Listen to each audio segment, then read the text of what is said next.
Budget పెరిగిన cinema hit అయితే పెట్టుబడి వచ్చేస్తుంది. ఫ్లాప్ అయితే మాత్రం ఊహించలేనంత నిర్మాత డిస్ట్రిబ్యూటర్స్ భరించలేనంత నష్టం వస్తుంది. దీనికి మరొక ఎగ్జాంపుల్ రాజాసాబ్. సాహో, ఆదిపురుష్, రాధేశ్యామ్ వంటి వరుస ఫ్లాపులతో గతంలో సతమతమైన ప్రభాస్ తక్కువ బడ్జెట్ లో సినిమా తీయాలని రాజాసాబ్ కి గ్రీన్ సిగ్నల్ ఇచ్చాడు. చిన్న సినిమాలతో పెద్ద హిట్లు కొట్టిన అనుభవం ఉండడంతో మారుతిని గుడ్డిగా నమ్మేశారు నిర్మాత. తీరా చూస్తే సినిమా బడ్జెట్ 300 కోట్లు దాటిపోయింది. ఏడాదిలో తీయాల్సిన సినిమాను 3 ఏళ్లు తీసేసరికి బడ్జెట్ భరించలేకపోయారు నిర్మాత. రాజాసాబ్ ను ముందుగా అనుకున్నట్టు 150 కోట్లతో తీస్తే తక్కువ రేట్లకు థియేట్రికల్ రైట్స్ అమ్మేవాళ్ళు. పెరిగిన బడ్జెట్ రీత్యా సలార్, కల్కి హిట్ తో ప్రభాస్ ఫామ్ లో ఉండడంతో రాజాసాబ్ ను 200 కోట్లు అమ్మడంతో 120 కోట్లు మాత్రమే వచ్చింది. 80 కోట్ల లాస్ తో కాస్ట్ ఫెయిల్యూర్ కు ఎగ్జాంపుల్ గా నిలిచాడు రాజాసాబ్. ఛాన్స్ ఇచ్చిన ప్రతిసారి హై బడ్జెట్ తో నిర్మాతను, డిస్ట్రిబ్యూటర్స్ ను ముంచడం శంకర్ కి అలవాటైపోయింది. ఈ బ్యాడ్ బడ్జెట్ డైరెక్టర్ దెబ్బ తెలుగు నిర్మాత దిల్ రాజుకు తగిలింది. ఆచితూచి అడుగులేసే దిల్ రాజు శంకర్ విషయంలో రాంగ్ స్టెప్ వేసి గేమ్ చేంజర్ తో భారీగా నష్టపోయాడు. గేమ్ చేంజర్ ను 223 కోట్లు కమ్మితే 109 కోట్లు కలెక్ట్ చేసింది. 114 కోట్లు నష్టాలు చూడాల్సి వచ్చింది. సినిమాను 3 ఏళ్లు కాకుండా ఏడాదిలోపే తీసి పాటల కోసం 75 కోట్లు ఖర్చు పెట్టకుండా ఉంటే ప్రాఫిటబుల్ మూవీ అయ్యేది. పాట క్యాచీగా, మెలోడీగా ఉండాలే కానీ ₹1 కోటి సెట్టేజ్ తీసినా సూపర్ హిట్ అవుతుంది. పాటలను డిఫరెంట్ గా, రిచ్ గా తీస్తాడన్న పేరును శంకర్ నిలబెట్టుకోవాలని చూశాడే కానీ కథని పట్టించుకోలేదు. నా దారి విఎఫ్ఎక్స్ అంటూ 75 కోట్లు ఖర్చు పెట్టి సినిమాకు బడ్జెట్ ను గుదిబండగా మార్చేశాడు. 6 నెలలు, ఏడాది పాటు తీయాల్సిన సినిమాను 2-3 ఏళ్లు తీస్తానంటే బడ్జెట్ పెరిగిపోతుంది. వడ్డీల రూపంలోనే కోట్లు కట్టాల్సిన పరిస్థితి.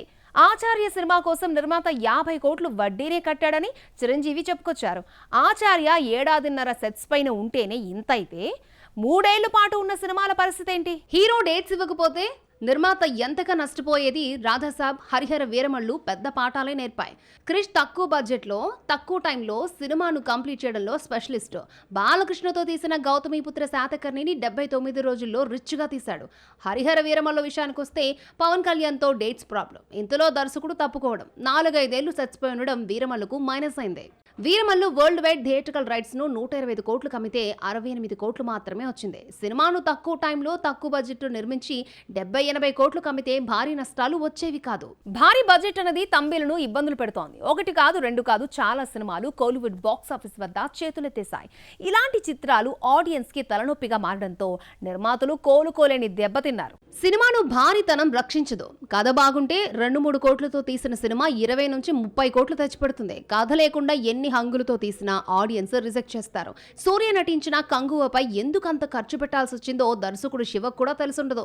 300 కోట్లకు పైగా పెట్టిన ఖర్చు వృధా అయిపోయింది. సినిమాను 178 కోట్లు కమ్మితే 100 కోట్లు మాత్రమే వచ్చింది. హెచ్చులు, ఆర్భాటాలకు పోయిన తమిళ ఇండస్ట్రీ కొన్నేళ్లుగా భారీ నష్టాలను చూసింది. పొన్నియిన్ సెల్వన్ హిట్ తర్వాత మణిరత్నం కమల్ హాసన్ తో తగ్ లైఫ్ తీశాడు. రెమ్యునరేషన్ కోసం 150 కోట్లు పెడితే మేకింగ్ తో కలిపి బడ్జెట్ 250 కోట్లు దాటింది. థియేట్రికల్ రైట్స్ ను 105 కోట్లు కమ్మితే 48 కోట్లు మాత్రమే వచ్చింది.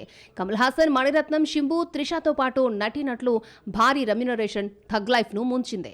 సూర్యపై భారీ పెట్టుబడులు పెట్టిన ప్రతిసారి నష్టాలు తప్పడం లేదు. కంగువా ఇచ్చిన స్ట్రోక్ నుంచి బయటపడే లోపే రెట్రో దెబ్బ కొట్టింది. తక్కువ బడ్జెట్లో సినిమాలు తీసే కార్తీక్ సుబ్బరాజు సూర్య దగ్గరకు వచ్చేసరికి బడ్జెట్ ని పెంచేశాడు. సినిమాపై 150 కోట్లు పెట్టగా 80 కోట్లకు బిజినెస్ జరిగింది. అయితే వచ్చింది మాత్రం 30 కోట్లే. నాగార్జున కూడా క్రేజ్ను మించి బడ్జెట్తో తన 100వ సినిమా ప్లాన్ చేస్తున్నాడని తెలిసిందే. 100వ సినిమాను ప్రతిష్టాత్మకంగా తీసుకున్న నాగ్ కెరియర్లో హై బడ్జెట్తో సొంతంగా నిర్మిస్తున్నాడు. నాగ్ కెరియర్లో సోగ్గాడే చిన్ననాయన హైయెస్ట్ కలెక్షన్స్ 50 కోట్లు తీసుకొచ్చింది. ఆ తర్వాత బంగారాజు, నాసామిరంగా సక్సెస్ చూసినా ఇందులో సగం కూడా రాలేదు. అయితే డేర్ చేసి 100వ సినిమా బడ్జెట్ పెంచేస్తున్నాడు నాగార్జున.